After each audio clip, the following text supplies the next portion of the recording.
saya terlebih dahulu. Di sini nama saya Gabriel Tarigan dengan 2, 33, 15, 10, 24. Di sini saya akan membawakan mata pelajaran jaringan komputer. Dan tujuan pembelajarannya adalah pertama adalah peserta didik mampu menjelaskan konsep dasar jaringan komputer dan ketinggian topologi jaringan. Kedua itu peserta didik mampu mengidentifikasi jenis topologi jaringan. Yang ketiga itu peserta didik mampu menganalisis kelebihan dan kekurangan masing-masing topologi jaringannya. Dan itu kita sudah jelas materi dan topik yang kita bawakan adalah topologi jaringan.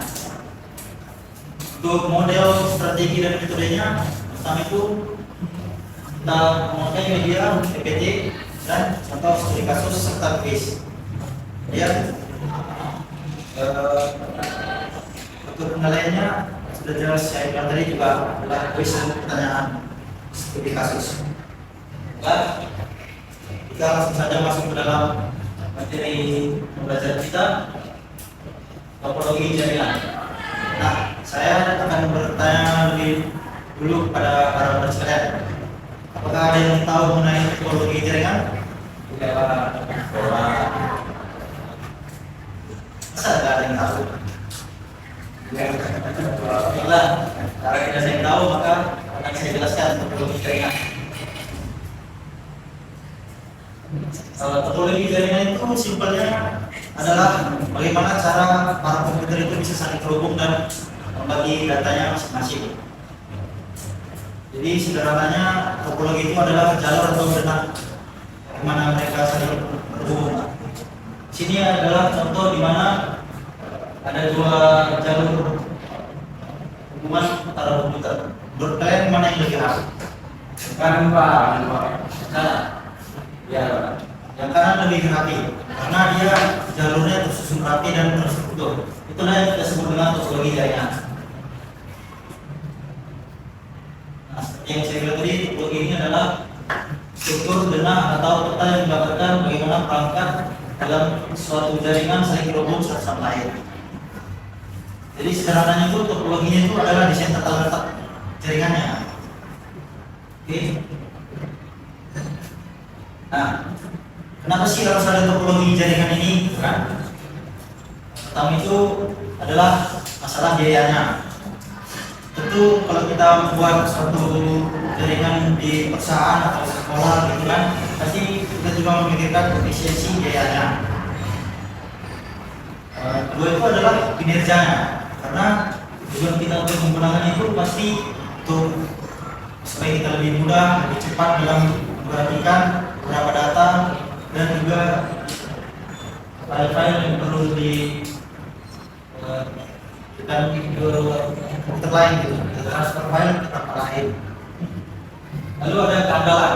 Nah, ini juga adalah faktor ataupun tujuan topologi dibuat.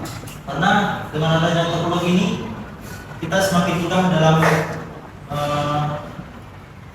membagikan file, menghubungkan komputer-komputer dalam satu jaringan sehingga menghemat juga waktunya. Dan adalah pengelolaan. Nah, di topologi ini kita juga mendapatkan manfaat pengelolaan, di mana kita bisa mengatur, mengelola, merubah, mengatasi masalah, menambah perangkat baru dengan lebih baik dan efisien. Nah, untuk para murid sekalian, ada nggak yang tahu jenis topologi jaringan itu apa? Jaringan bus Pak. Jaringan bus. Oh, sebelum itu ada nggak yang tahu berapa jenis topologi? Ada banyak Pak. Ya benar. Ada benar. Jenis topologi jaringan itu ada banyak, tapi umumnya itu adalah 3. Tadi Riki juga bilang ada topologi bus. Ada lagi tahu topologi apa? Standar. Lagi? MES. Nah, MES itu adalah gabungan dari beberapa topologi sebelumnya. Jadi yang utama itu satu lagi adalah topologi ring. Lalu ada topologi tree, di mana itu tree itu dia menggunakan topologi star, tapi susunannya itu seperti topologi bus. Lalu ada topologi hybrid, mana topologi hybrid ini dia adalah gabungan dari beberapa topologi. Nanti ketika lihat penjelasan itu. Nah, di sini ada topologi basisnya. Seperti yang tadi saya jelaskan sebelumnya, topologi basis itu dia seperti gambar ini ya, dia itu ada banyak komputer, tapi dia terhubung dalam satu garis jalur lurus. Nah, garis lurus ini yang disebut dengan backbone. Nah, jadi untuk topologi basis ini di ujung ini dia harus ada namanya terminator.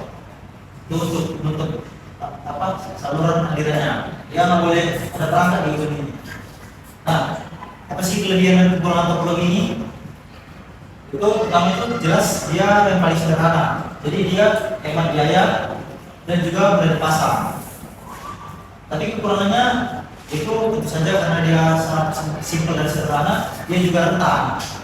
Jadi jika rusak yang kabel di tengah ini pintunya, maka seluruh jaringan komputer akan rusak juga. Nah, untuk sekedar pengetahuan para murid sekalian, topologi basis ini adalah topologi yang pertama kali dikenal, yang paling pertama kali ditemukan. Oke. Selanjutnya itu adalah topologi ring. Nah, ini tadi yang saya bilang.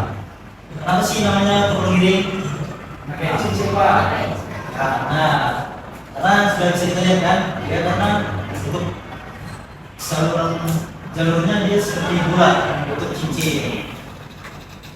Jadi ini sama sebenarnya, dia mengalir searah ataupun bisa berbalik arah. Jadi dia ini sering menggunakan pakai passing namanya. Jadi sama juga ini kelebihan dan kekurangannya. Tapi dia kalau kelebihannya dibanding bus tadi dia nggak ada tabrakan data. Kekurangannya ini sama. Kalau misalnya ini ada rusak salah satu jalurnya, maka semua kan rusak juga.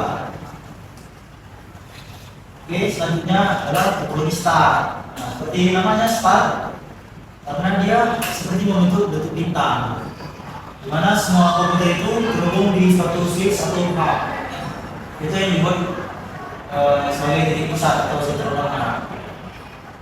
Karena topologi star ini paling sering dipakai di instansi sekolah, mungkin atau tugas, karena ini kelebihannya paling andal. Karena jika ada satu komputer yang rusak, yang lainnya masih bisa tetap berjalan ataupun bekerja. Mudah dikelola dan deteksi errornya ada. Tapi kekurangannya adalah boros kabel dan sangat bergantung pada perangkat utamanya tadi, rusak. Itu switch atau hub. Jika itu rusak, maka seluruh jaringannya mati. Oke, selanjutnya adalah topologi mesh atau topologi jalan. Apa sih Pak ini namanya jalan? Lihat aja ini contohnya kan, seperti jalan dia banyak sambung-sambungannya. Nah, jadi seperti artinya maka topologi ini dia terhubung secara langsung ke setiap komputer lainnya di jaringan. Jadi semuanya yang komputer yang ada di sini saling terhubung satu sama lain. Maka topologi mesh inilah yang paling sering diandalkan ataupun dipakai orang-orang karena dia memiliki kelebihannya sangat andal dan pengiriman data cepat. Jika ada kabel ataupun jalurnya yang rusak, masih ada alternatif lain. Tapi tentu saja balik kelebihan yang andal dan kabel yang banyak ini, saja kita tahu kelemahannya di mana. Tentu saja efisiensi biayanya, karena saja pemasangannya makin mahal, juga boros kabel, instalasinya juga rumit. Oke, kemudian adalah topologi tree. Seperti saya bilang tadi, topologi tree ini adalah gabungan dari bus dan star, di mana dia memiliki satu kabel utama atau headline bus, yaitu switch seperti switch atau hub tadi. Kemudian dia memiliki cabang, jalurnya sama seperti bus tadi, tapi bedanya dia bercabang-cabang. Kelebihannya itu ideal untuk jaringan besar bertingkat, sudah dikembangkan. Juga topologi ini gampang kita tambah baru. Orangnya itu sama seperti apa tadi, start tadi, dia terlalu tergantung pada pikul dan pusatnya tadi, up atau switch-nya. Oke, selanjutnya adalah topologi hybrid. Nah, ini adalah topologi yang paling baru dan penemuan terbarukan dari semua topologi tadi. Mana hybrid ini adalah gabungan dari beberapa topologi. Misalnya ini star digabung dengan RIP untuk menciptakan jaringan baru sesuai kebutuhan spesifik. Nah, kelebihan itu tentu saja sangat fleksibel karena kita dapat menggabungkan beberapa topologi. Jadi kelemahan satu topologi dapat ditutupi oleh kelebihan topologi lain. Nah, kurangnya itu konfigurasi dan instalasinya rumit karena kita menggunakan dua topologi secara langsung. Juga biayanya cenderung mahal. Jadi sepertinya contohnya kita menggunakan dua topologi. Jadi kan kita bayarnya dua topologi. Gitu. Nah, itu adalah perbandingan topologinya. Sini adalah topologi basnya, itu murah, keadalan itu rendah, kapasitasnya rendah. Nah, tadi kegagalan utamanya di backbone-nya. Jika backbone-nya ada error, rusak, maka semua jaringannya adalah terputus.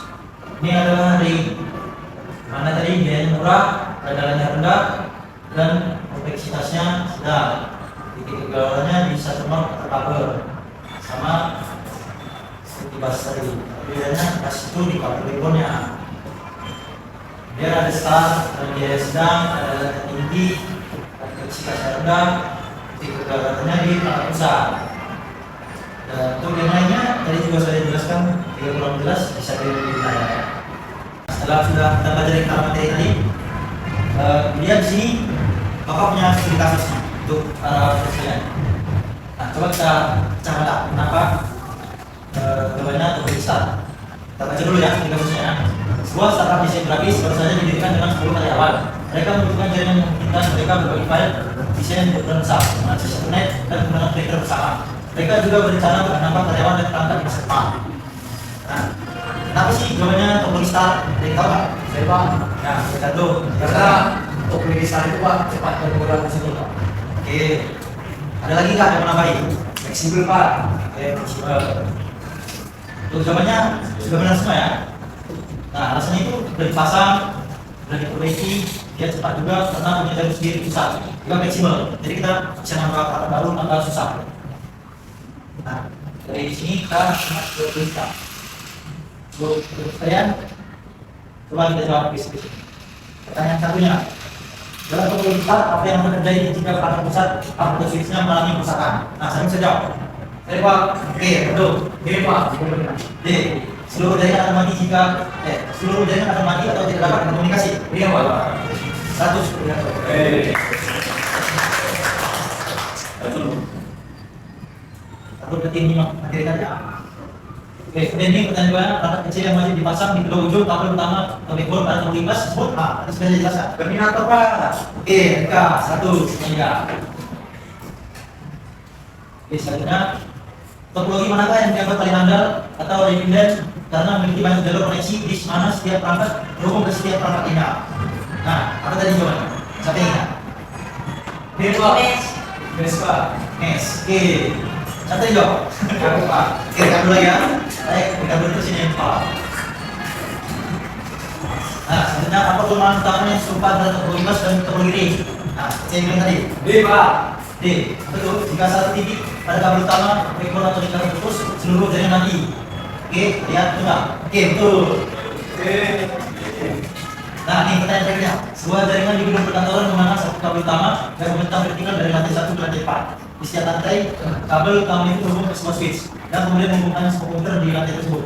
Ini adalah contoh dari topologi. Nah, saya kasih bantuan. Ini dia topologi yang mirip pohon tadi. Cari tahu. Hybrid Pak. B. Nah, betul tri. Kenapa sih juga tri? Karena saya yang dipakai ya. Ya, oke, jawabannya adalah tri. Nah, kita sudah sampai di penghujung materi kita. Jadi sini kesimpulannya dari topologi jaringan ini ada untuk membantu kita dalam memudahkan mentransfer file ataupun menghubungkan beberapa perangkat sekaligus. Jadi kita menghemat waktu, menghemat tenaga, dan juga lebih efisiensi biaya. Jadi terima kasih untuk para guru sekalian atas partisipasinya dan juga sudah mendengarkan presentasi saya.